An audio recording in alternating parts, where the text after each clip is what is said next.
Happy Friday! Welcome back to Brandon Wilborn's Fantasy Fiction, where fans of classic fantasy adventures can hear the serialized audiobooks of a fellow nerd and indie author completely for free. I'm your author, narrator, and host, Brandon Wilborn. Thanks for listening this week. The story portion of this episode starts about the 45-second mark. Last week in the Treasure of Capric, Louise led the boys to a cottage in the woods outside Dury, where they met the lonesome woodsman Gideon, and got a hot meal, a change of clothes, and a well-deserved nap. In the city, Fallon prepared his trap and waited for the boys to move. This week I'll be reading from Chapter 12. Following that, a behind-the-keyboard segment about the story details that get filled in by life experience. Now I present for your enjoyment, The Treasure of Capric. Chapter 12. Fox and Hound. Kurian woke as soon as Tobin touched his shoulder. It didn't feel like any time had passed at all. The fire had dimmed to embers in the hearth, and the lamps no longer burned, so the darkness convinced him that he had slept for several hours. The room was still warm, but there was a draft when the wind whistled through the shutters. "I've always envied your ability to sleep so soundly," Tobin said, smiling. "Time to go."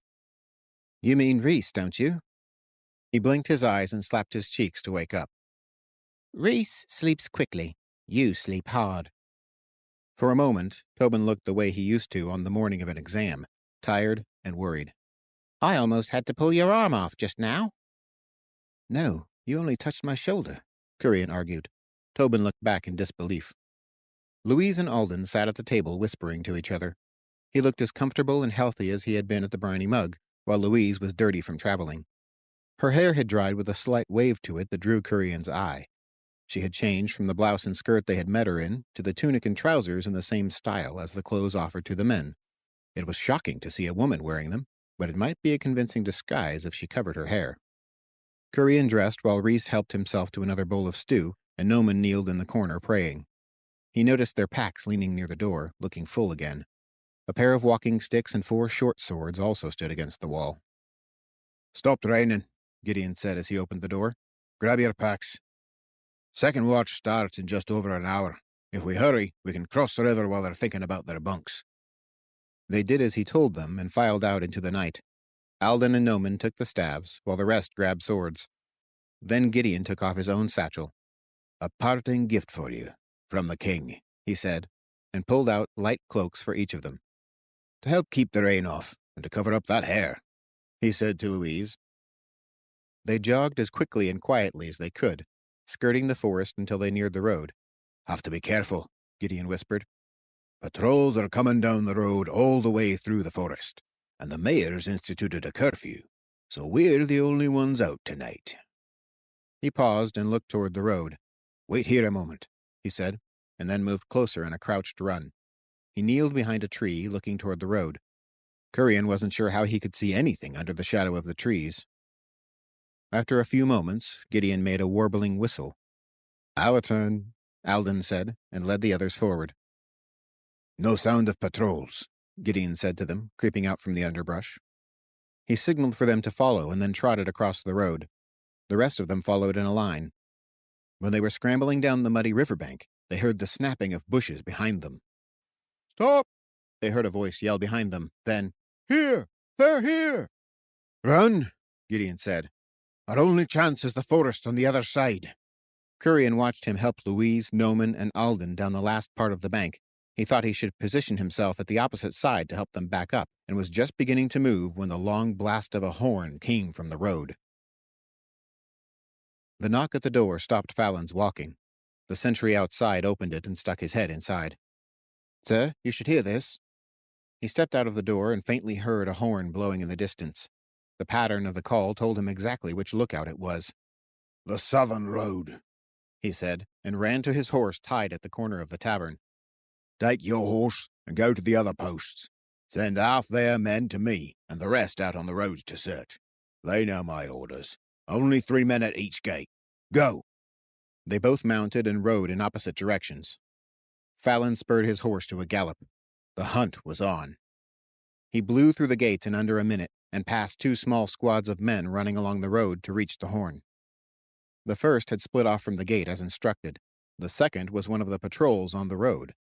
Once they knew the direction their prey had run, they would spread out in a fan to search for the monks. The men from the cliff gates would do the same. If the Caprics persisted in moving toward the cliffs, his men would catch them in the middle. With 50 soldiers performing an orderly search, he was certain they could find these ridiculous monks. It was almost 2 miles to the southern edge of the forest, and he was winded from galloping at full speed the entire way. His horse breathed hard as well. The lookout stopped blowing the horn when he saw him. "What news?" he asked. 7 of them, sir, sneaking across the road and into the riverbed. Ran for the trees after I started blowing." "Good man," Fallon said. "Tell your comrades when they arrive, and carry out my previous orders." The soldier saluted him, and he rode down to the riverbank.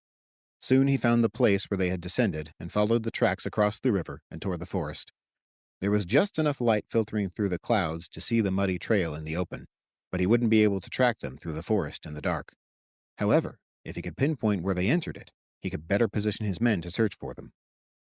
The trap had sprung. The Caprics had walked straight into the jaws that would soon close about them. Fallon smiled. They would pay for the dishonorable trick they had pulled before. They would wish for blindness after he had his turn to strike. Kurian was breathing heavily by the time they stopped running. They had pushed deep into the forest away from the river. He felt stuck, with no escape. There were, after all, dozens of soldiers searching for them. Thinking about that made it harder to breathe. The horn had stopped a moment before, but that probably meant they were following. "They're going to come searching for us once they gather their numbers," Gideon said quietly. "Pray they don't have dogs." "What should we do?" Noman asked, breathing hard as well. "We can act as a decoy," Alden said. "You four hide until they follow us, then sneak back to the cottage." "Then what?" said Kurian. "Wait for you to come back?" "Alden's right," Gideon said. "They'll chase whatever's moving in the dark, and I know these woods better than anybody. I can lead them where they'll get more than they bargain for." "And we're just supposed to trust you'll return?" Louise grabbed his pack and swung him around. "I've brought you this far. It's time you trust me." He could barely see her, just an outline, but he thought he knew how she looked at him based on her tone. He wanted to believe it was how she had looked at him when she first saw him. More than recognition, it was knowing. Remembering that, he found he wanted to trust her. "Okay," he said hoarsely.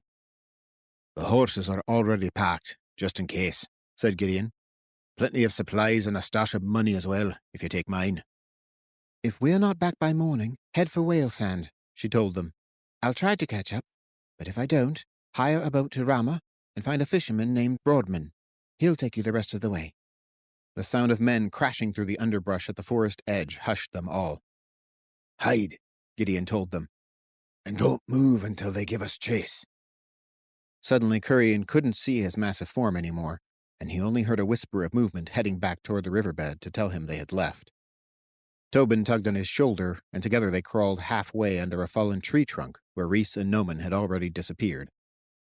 The wet ground seeped through his new clothes, making him cold. He focused on trying to steady and quiet his breathing. Feeling Tobin's chest rise and fall against his shoulder helped to calm him. He needed to protect Tobin the way Tobin had protected him in the apple grove. The wind blew in the treetops, making them creak and sigh, and the sound of heavy footfalls and snapping branches came slowly closer. Finally, he heard a horse galloping at the forest edge, a couple 100 yards away. "Kurian," he heard faintly over the wind. "I'm tired of chasing you, Kurian." He recognized the voice as Captain Fallon. "Come out now, and you'll live."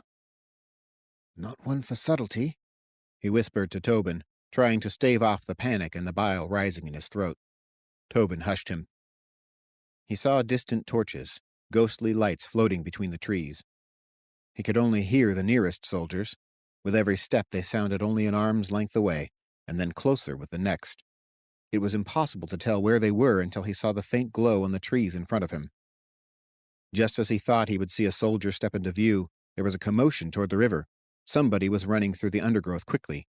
The snap of breaking branches shot through the forest, and the torchlight on the trees disappeared as he heard the soldiers take off in the direction of the noise.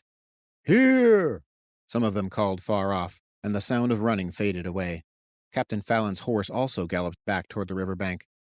Suddenly, a booming crash filled the forest, as if a tree had fallen over. After a moment of silence, the shrieks of wounded men reached them. Gideon must have left a terrible surprise. 8 pairs of men had already gone into the forest, and more were arriving from the bunkhouse. The screams of their comrades coming from inside the dark forest was beginning to rattle the newcomers. I heard some locals talking about the bear men in the forest, Fallon overheard one of them saying. He dismounted directly in front of the soldier and received a jittery salute. Soldier, button up that lip. It's a dark forest, and obviously some of our men had an accident. Yes, sir. Now get your torch and start your search. Fallon grabbed a torch himself. He needed to see exactly what had happened in there. After giving orders to a corporal to organize the remaining men, he made his way quickly toward the screams.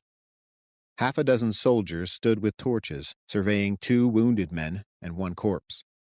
A large piece of tree trunk, rigged as a trap, had struck all 3 and knocked the top from a smaller tree on its way down. It had hit the dead man directly and maimed the others with their ragged ends of hewn branches jutting out from every side. The Caprics were receiving help from somebody who knew this forest well. They had turned his trap against him. But he was not without hope. They were still out here somewhere. What are you doing just standing there? He said to the 6 men nearby. Get the wounded to the physician, and the 2 of you get back to searching. He pointed to the 2 who looked the least composed at seeing the carnage, and led them further into the forest. There was no trail to see in the dense undergrowth. The storm had littered the ground with broken branches, ruining another tool for tracking. He would have to rely on his large numbers and a thorough search. Eventually, they would scare them from hiding. The odds kept turning in this game, and it seemed a powerful force was working against him, protecting the Caprics. It couldn't possibly be their god. He hadn't spared their order from the fire, so it made no sense that these few would be so impossible to capture. Branches broke further ahead as somebody started running. The odds turn again, he said, and dashed forward as fast as the torchlight could illuminate his path. The torches had converged on a distant point, and the screaming men masked any accidental sounds as Kurian snuck away with his friends. At the forest edge they looked for signs of anybody watching. The plain stretched out to the south, dark and empty. Other soldiers with torches milled about on the road or between the forest and the riverbed, their night vision probably ruined. Fallon's horse stood in the light as well, but he was not on it. They had a perfect escape. Another uproar burst from the forest far behind them, causing them to pause and drop to the ground. This time a higher-pitched scream filled the air. Louise, Kurian said, and began pushing himself off the ground. Reese lunged and pushed him back down, laying on top of him. You do that, and we all die, he growled. Kurian tried to shove him off, but Reese had him pinned. I don't like it either, but we can't help them. They gave us the chance to get away. He stopped struggling and nodded before Reese let him up. With the fading sounds of men tearing through the forest behind them, they ran to get as far as they could into the empty plains. Before they were far, a white light blazed from behind them, and a sound like a peal of thunder knocked them to the ground. When Kurian looked around, the trees appeared to be aflame with a white light. As he stared, it faded to a central point. The light dazzled his eyes so he could not focus after the glow was gone. Without a word, they got up and fled. The sky opened again with a fresh downpour, and they escaped into the storm. They kept going until his lungs burned and his legs stumbled from exhaustion. Kurian felt a muddle of rage, pain, and grief seethe up in his heart as he ran. When they finally stopped, it drained away, leaving him empty and powerless. Louise had sacrificed herself for them. He wondered if this was how the dean felt as he had watched the compound burn from Aberford. He looked at Tobin and shook his head. We had to, Reese said from behind. Then both his friends put their arms around him, and together they wept.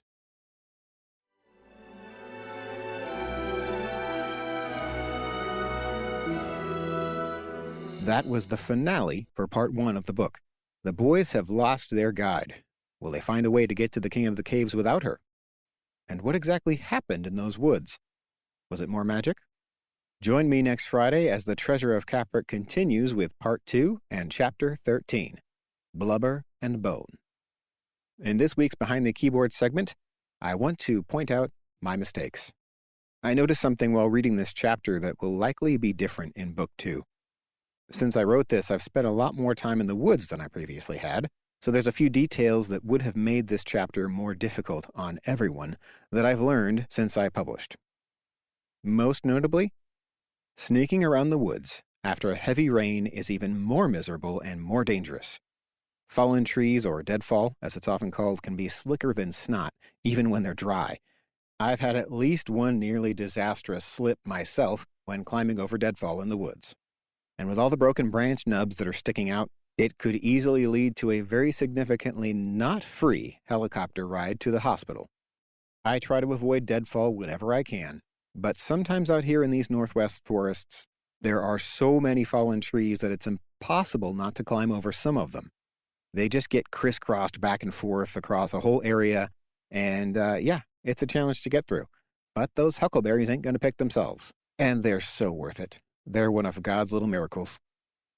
All that's to say, if I were going to rewrite this chapter, I might overemphasize the challenge of sneaking around a wet woods at night with no flashlights. I've already corrected that error somewhat in Book 2 with a little bit more detail of any scenes that occur in the woods. Of course, in this case, the inherent danger only makes it easier for Gideon to go a little John Rambo on the soldiers in that last scene. Like I said last week, he's a fun character to write, mostly because he's so unpredictable. Even after that initial surprise of him just showing up in the story, I just can't guess what he might do when I'm typing about him. If you have any questions or comments, I would love to hear them. You can send me a message or leave me a voicemail by going to brandonwilborn.com/contact. And I really would love to hear from you. I answer all those emails and voicemails myself. That link is in the description for an easy way to reach out to me. And Mom, if you're listening, you're allowed to send me messages too. Thanks again for listening to the show. If you're enjoying it, please give it a 5-star rating and review if those options are in your podcast app. Then share the show with your fellowship of fantasy fans. Like I said in episode 1, I'd recommend an audience over 14 if that helps you find appropriate listeners or readers. That's all for this week. Until next time, Godspeed. The Treasure of Capric is also available in print and ebook formats from all major booksellers. Find a link to your favorite retailer in the show description or go to brandonwilborn.com. That's brand on, not brand off, and Wilborn is as simple as you can make it. Wilborn. This has been The Treasure of Capric, Book 1 of The King of the Caves, written and narrated by Brandon M. Wilborn. Copyright Brandon M. Wilborn.